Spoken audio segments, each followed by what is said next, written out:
You're listening to the Food Talk Show.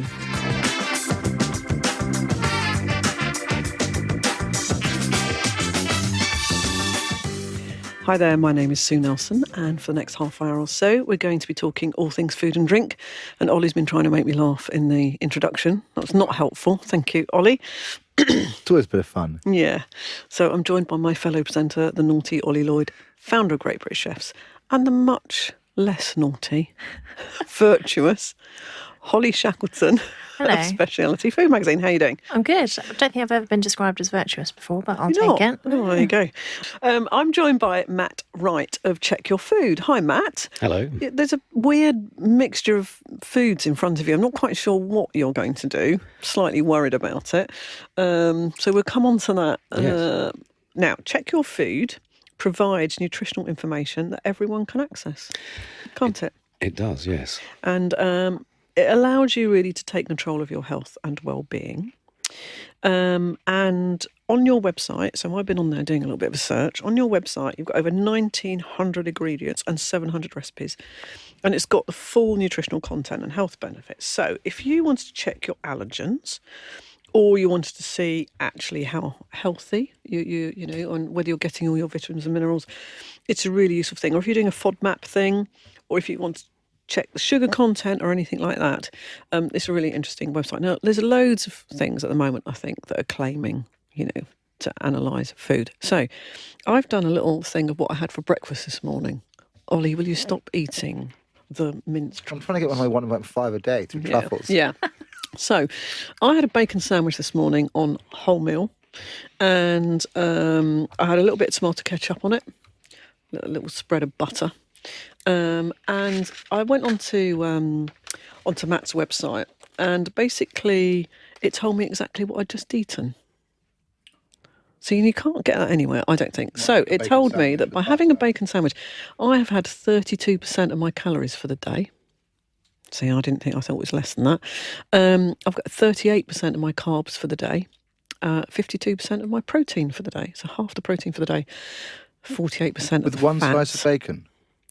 No, a couple of rashers of bacon. I don't have one. And 94% of my salt for the day, which is pretty scary, and 20% of my fibre. So there's a sort of interesting mix there. And now I find that, pretty scary, really. That was 3 rashers of bacon. That's quite useful because you don't know, do you? You don't know those things. What do you think? I think, the percentages are higher than I thought they would be. That is pretty scary, Yeah. particularly for the salt. I could proviso that the salt. Yeah. We put that in as a recommended. It's a World Health Organization and UK government recommendation. Yeah. It's not necessarily founded in sound science. Right, but that's There's plenty of research that says you can have a lot more salt. that's Can I just say that a lot of what the recommendation. government do isn't founded on sound anything? No. So Yeah. Yeah. So Also- we put it in there for the colleges Sure. and the professionals. But if people are recommending that, then that's the right thing to do, isn't it? Obviously, really. I think you go to the salt page on Check Yeah. Your Food, and you'll see the latest science, yeah. peer-reviewed science that says don't really need to worry too much unless you're going way, way over. Yeah. You also then break down what I've just eaten in my top 6 vitamins and minerals. So I've got a bit of manganese in there, vitamin B6, phosphorus, da-da-da. Again, that's helpful if you're trying, particularly if you're lacking in a particular thing. So then I went on the website and I was like, it's such good fun. So I downloaded luncheon meat, spam. I thought I'd check spam. when did you last eat spam? I haven't. I can't remember the last time. Probably when I was about 6. But I thought, well, that's a good one. So I went on, so try and guess my spam. So if you had half a tin of spam, which is the Goodness me. recommended... You need to lie down. No, that's the recommended, what do you call it, portion size. I would pay a lot of money not to. 190 grams of Seriously. spam. So if I ate 120 grams of spam, what do you Be in think that would be hospital. my calories for the day? And my carbs? Does that assume you swallow it? Yes. This does assume you swallow. Is that correct? It does. It does assume, yeah. The ingestion is kind of Yeah. It's necessary. key. Yeah. Yeah, so half a tin of spam. I'd get 17% of my calories for the day. I'd have 41% of my fat for the day. No. Probably no fibre in there. No sugar, though. How's your salt? And 4% of carbs. Salt, 68%. 2/3 of my salt for the day. quite a lot of phosphorus, though. You get 35% of your phosphorus for the day, Does that go well with truffles? 30% of your Tried it. vitamin B12, and 15% of your zinc. Bet you didn't know that. Beans on toast. That's another one I did. So that's a great. So beans on toast. That's half a can of beans, a These bit of beans, butter, you've bought beans. bit of salt and pepper, yeah, and a bit of farmhouse bread. That's a pretty good all-round meal, I would suggest. 62% of your carbs. Bet you didn't know that. 28% of your calories and 36% of your protein. So if you're a bit under on your protein and perhaps you don't eat meat, then that's a pretty good one to have. Don't you think? It's not a problem I've got. No problem. Then I thought, what would Ollie, Ollie like? What would Ollie like? So I Gin and downloaded tonic. Sri Lankan fish curry. Nice, nice. So they've got Sri Lankan fish curry, and also you're going to make that with monkfish. Just thought you might know. Well, what else? It's got limes in there, onions, bit of garlic, ginger, chilli, fresh curry leaves, cardamom pod. I mean, really good stuff. Fenugreek, tamarind, blah blah. And you'd get a quarter of your calories from that.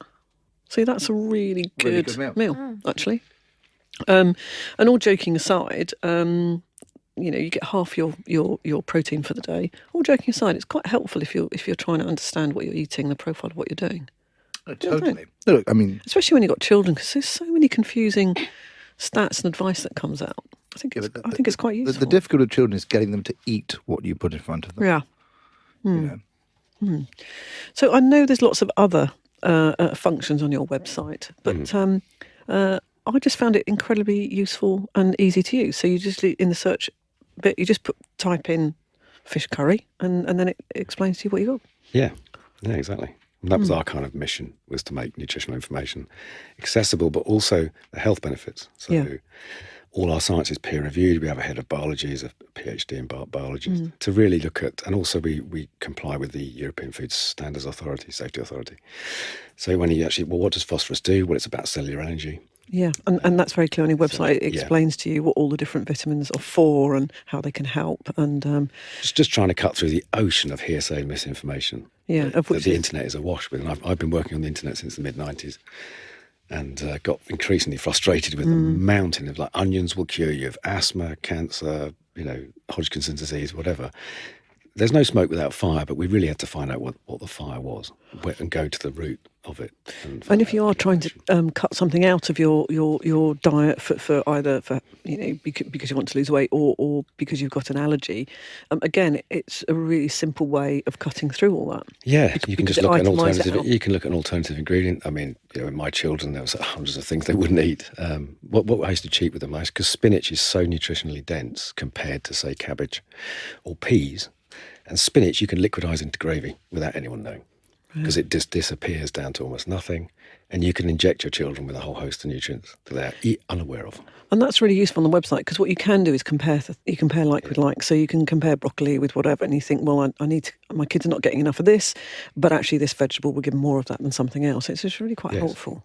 So now you've brought in some bit weird things with you. So can you explain?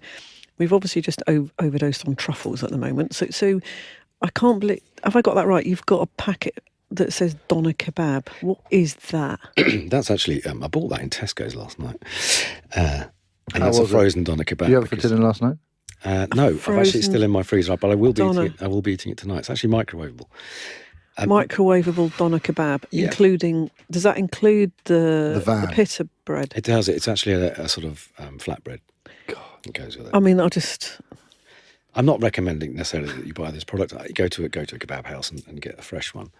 But I Or thought, for don't have a illustrative kebab. purposes, I didn't want to bring a doner kebab in. Can I just have a look at that packet? I mean, it makes me The want food to photography cry. in it is It just makes me is want to cry appalling. that people actually eat this. I'm sorry, but I know that's rude.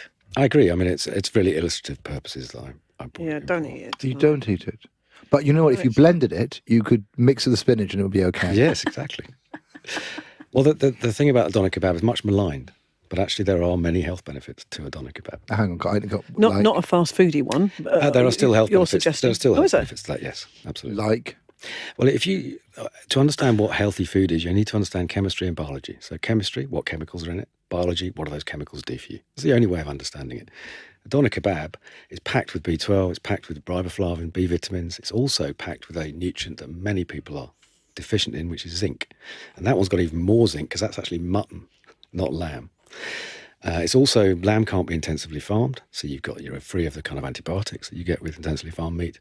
And also, if you order a fresh one, you're going to get the salad, the raw cabbage and the raw onions as well.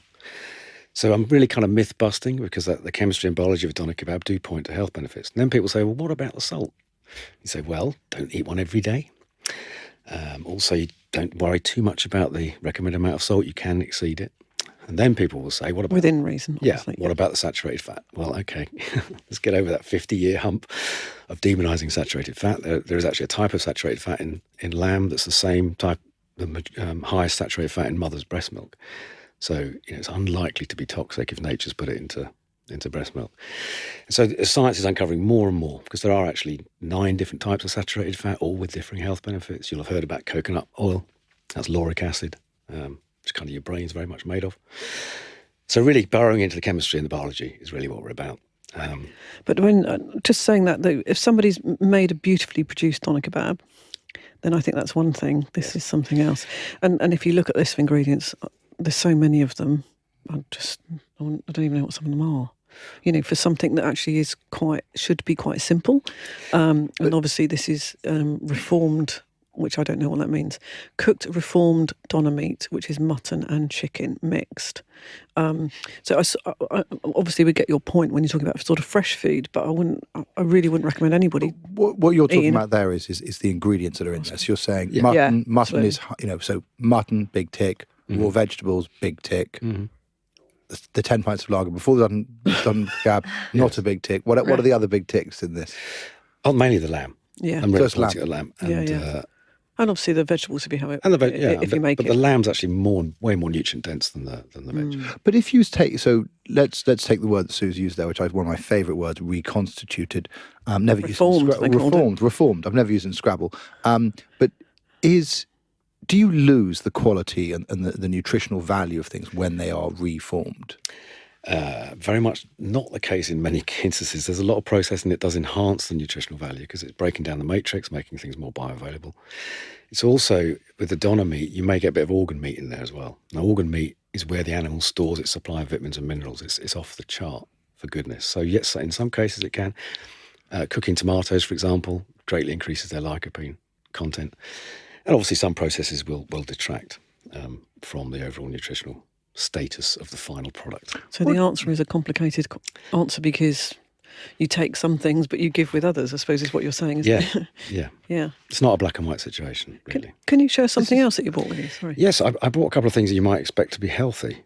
So we've got some Japanese kombu. Kombu seaweed. Which is basically dried sea vegetable. Yeah. And what is that you've brought with us? Is it a soup or is it something that you add water to? You wouldn't want to crunch this down. You'd want to rehydrate it for a soup. Rehydrate it, and that would go in if you were making yourself a sort of miso soup type thing. Yeah. However, would it? There's a so question it's dried mark sea vegetable. Yes. Now, on the face of it, I would look at that and I would say that's reasonably healthy. That's what it looks like. Whereas I'm looking at that doner kebab thing and going, I won't touch up the barge pole. I think this is your point, isn't it? Unfortunately, kombu seaweed could actually not be very healthy at all because it is so absolutely packed with iodine. Because it's grown off the north of Japan in very, very deep water, it accumulates a huge amount of iodine. I mean, colossal. So 1 gram of that kombu, you are way over the upper limit for iodine. Now, that is an issue because too much iodine has the same symptom as too little. So it's hypothyroidism, basically. So in Japan, they've got a lot of advice out saying, don't use too much kombu, don't make sushi with it, etc. You've got to go for the shallower water seaweeds because they accumulate the noris. I've got a lava seaweed here, wasabi flavoured, just linking you, segueing last one. And this is much more palatable, and this is readily available. Chinese supermarkets, you can try some of that if you want, it's delicious. And that, 3 or 4 sticks of that will give you your RDA, whereas a tiny amount of that is huge, like 14 times. But if you went on your website and you put that in, you would see that. You would see that, and you would see an explanation of me. Yeah, and you'd also see. Don't have you'd have a number of grams, and you do a gram between a family soup. Yeah. We just plop it in. Everyone's got their RDA for iodine without any flavour profiling being affected. It's so complicated, and the advice you get is so. But that is such a good example because the truth is, contradictory. I mean, it's worth saying this packet of kombu has on the front a white bowl with a very clear liquid, 3 or 4 vegetables, a few green floating things, and I mean, it is absolutely the definition of, if you said someone name one word associated with that, you would just say healthy. Healthy. There's nothing else. And it could be if you use a minuscule amount of kombu. But again, Claude Bernard is a quote, he's the father of many modern scientific methods, says, everything is poisonous and nothing is poisonous. It's all a matter of dosage. Yeah. And that's true of cyanide, that's true of arsenic. And it's true of food, it's true of vitamins and minerals. And you've got some raw carrots though, have I got that right? Yes, raw organic carrots. Raw organic carrots. You're not going to tell me those are bad? Well, in that state, because all I can tell you is that most parents who are trying to do the right thing by their children spend their entire life lining them up with carrots and hummus. Well, let me explain. That raw carrot in that state has very few health benefits because all the health benefits, the carotenes in there beta carotene has a role in the body, plus it converts to vitamin A if you don't have a preformed vitamin A source, is fat soluble. So to eat that without any fat is really just going to pass through you. Likewise, it's incredibly tight plant matrix. So back when it was Hippocrates used to prescribe it, for example, 4,000 years ago, it was always to have it softly cooked to maximise the nutritive. So grandma used to boil the carrots and then cover them in butter. And that was actually probably the best way to get the maximum nutrition from them. So it's just, I'm saying it is a very healthy food, but you need to eat it in context to get the health benefits. But is it not like that sort of mayonnaise? Yeah, the celery game, which is if you on one level it's an activity. It's like exercise. You eat the carrot, keeps the child quiet. They think they've eaten something. Yeah. I mean, look, it's better than a pom bear. Not to absolutely. Absolutely, because you'll or... get some fibre from it, etc. It's just put some fat with it because this whole anti-fat thing that's gone on for so long. So pan-fried olive oil, pan-fried, dipped in Nigel's amazing mayonnaise with truffle. Not to my children. We've already got enough problems already. In a way, I sort of don't know what to say because it's so difficult to navigate. It's so complicated, but also every individual body has different individual requirements. So I am quite deficient in iodine, so therefore I could maybe have a slightly larger bit. Yes, a friend of mine who has a deficiency does have a little crumb of it. But again, Check Your Food's all about just empowering you. It's just to give you the knowledge. You go, well, actually, I'm iodine deficient. I'm going to have a little bit more of that. But the great thing about your website is you start to take control of it a bit. That's the thing, isn't it? And you can start making some conscious decisions. And we're all grown ups. You can then make a decision. And I think that what your website does is it's not preaching. It's not telling you what you should or shouldn't do. It's just saying, well, this is how this stuff's made up. Okay, so what about milk? So milk is like this one where I think Sue and I go backwards and forwards on this because we've certainly had, I listened to Heather Mills speak the other day and she was very much like, milk is the devil. Essentially, it should not be in... I'm glad you said that because I went on the website again and I did large banana and a cappuccino. Would you like to know? I did see that. And a cappuccino. That's one of mine. That's one of mine, yeah. So 71% of sugars, but I'm guessing that's the banana. It's natural sugars. Natural sugars, yeah, exactly. 30% of carbs, again, that's probably the banana. What are you getting from the milk? Milk, you get riboflavin. Yeah. You'll get a bit of omega-3. You'll also get a bit of iodine because iodine is close to the teat. Yeah. And this argument about milk, I often get asked it, particularly by vegans. And milk is the most nutritionally complete ingredient, which you would expect because it's mammalian lactate is what we have to live on it when you're we have to 6 live on. months, yeah. No one's born with lactose intolerance, otherwise you'd have a problem.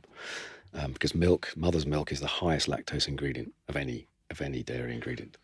But Heather Mills was going on about some study they did, which is huge, massive piece of research that it basically says you shouldn't drink milk.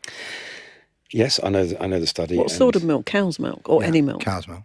Well, if I prefer, yes, I've looked at that study, and if you look at the human imbibing of mammalian lactate or milk, put it that way, it's gone on for millennia and millennia and millennia. And also, if a mother couldn't breastfeed, they'd give it the baby to a goat. They'd give a baby to a cow. So we're clearly linked to milk. However, the intensive farm and the industrialization of the production of milk may well have changed the enzymic balance, as they call it. rendering it less digestible and less compatible with us. And there's certainly some evidence for that. I would always go for organic. I'd always go personally, for I drink goat's milk, actually. Well, yeah, raw and sheep's. And my local I farm can't tell the difference. does raw milk, much free range between cows. Yeah. goat's milk and cow's milk, and I just find goat's milk. I find it. I can tolerate it better. Yeah, and if you check on the website, you'll see it's got every single vitamin and mineral represented. It's the only ingredient that does have that, which you would expect. So, but this again is the problem with the narrative, is that you're putting nuance into something that people want simplicity. I know, but I know it's not possible. But we have had nutritionists on the programme who've said they are very, very, very worried about young girls not getting calcium because they're storing up a massive problem when they're going to be in their 40s and 50s. I totally, and what I'm interested in is you have someone with Heather Mill's reputation, who's she's obviously a very vocal and opinionated individual in the food world, saying very clearly, this is not for us, and here's the study. And you do sit there, and we're all engaged around this table in the food world. You do understand why we all just go, help. What do I do? Well, I think I have a head of biology who looks at those studies, because the nutritional science is unbelievably complex because there are so many other factors. What else are you eating? What else is going on in your lifestyle? How much are you drinking? How are you smoking? Are you exercising? Do you live in a polluted city? So observational studies are fraught with things. Meta-analysis studies that look at groups of studies and then look at patterns across groups are also fraught with difficulty to draw conclusions to, other than caveated with may. You'll see on Check Your Food a lot of may help with may, etc., because the studies are not conclusive. It's not fact. There's no such thing as scientific fact. It's an evolving process. So yes, there's that study. And is there the commercial interest in doing a competitive study? There might be.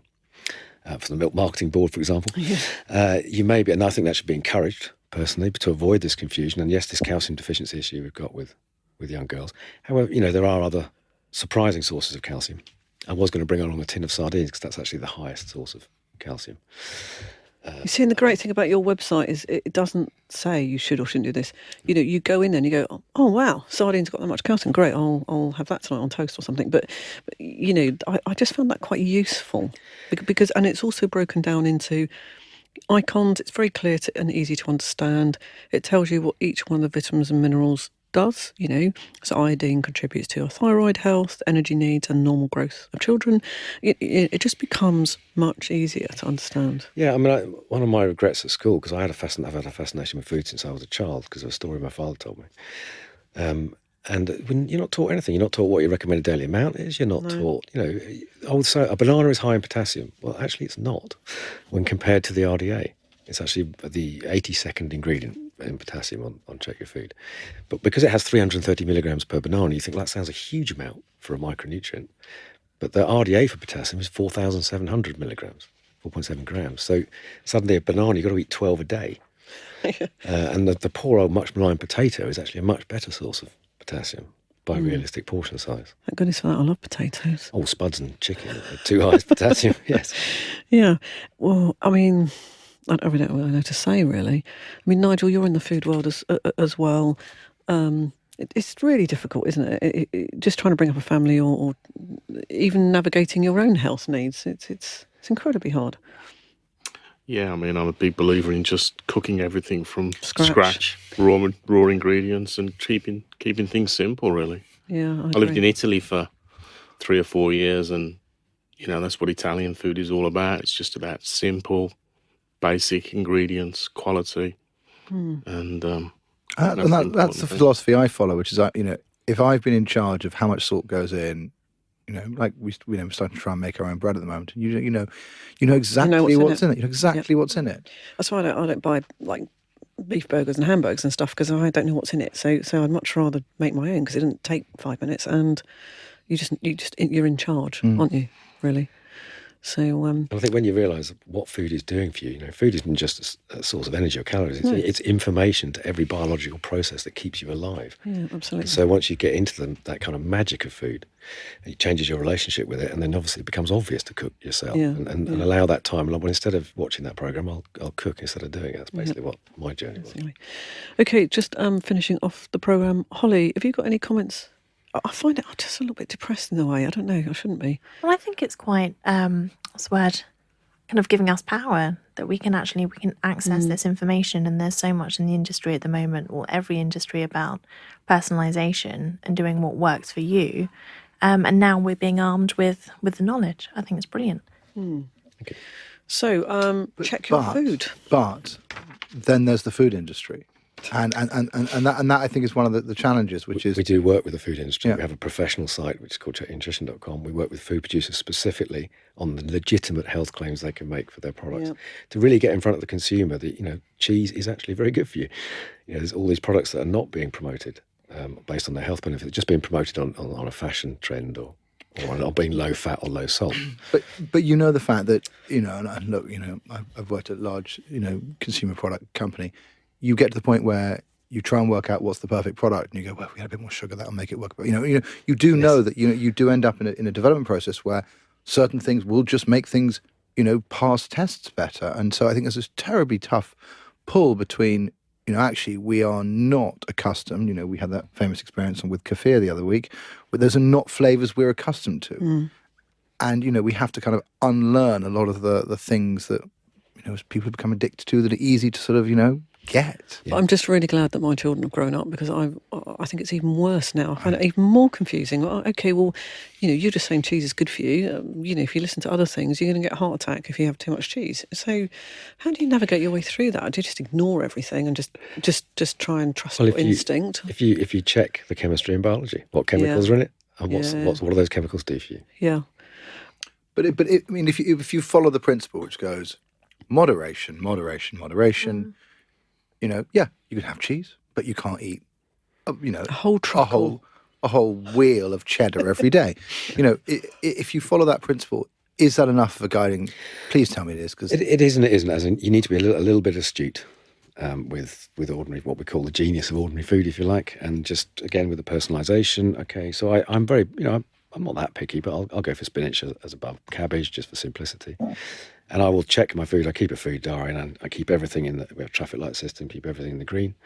And then I know that my long-term health is as protected as I can make it. Obviously, you add clean air and water and exercise into the equation. But yeah, I think there is a lot of space for checking your food and taking an interest in it. Again, just to change the relationship, to realise just how amazing this stuff is that we eat and what it's doing for us.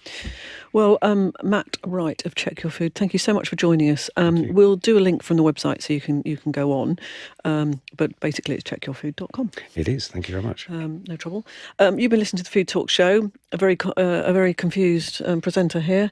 We're syndicated to radio stations across the UK and further afield, as well as being available on Stitcher, Spotify, Podbean, iTunes, and the podcast app on your phone. Thank you to my fellow presenters, Ollie Lloyd. You're welcome. It's very interesting. That was very interesting. And Holly Shackleton. Thank you. I would say, actually, if you go to independent retailers and delis and farm shops, you can talk to people, can't you? You can ask where it's come from and where it's been made. And, yeah, definitely. They're just closer to the grassroots. Exactly. And if you want to recommend any future guests doing something groundbreaking in the food sector, please get in touch with us via Twitter on @FoodTalkShow. And if you want to listen to any of our hundreds of podcasts going back years and years and years now, go to foodtalk.co.uk or via the Specialty Food Magazine website, where we're on the homepage. Just click on that, can't you, Holly? Indeed. Lovely. So do have a good week. We're going to tuck into some more truffle mayonnaise and some pork scratchings. Some pork scratchings for some reason Matt's brought with him as well. So yes, I do hope you have a good week. Bye now.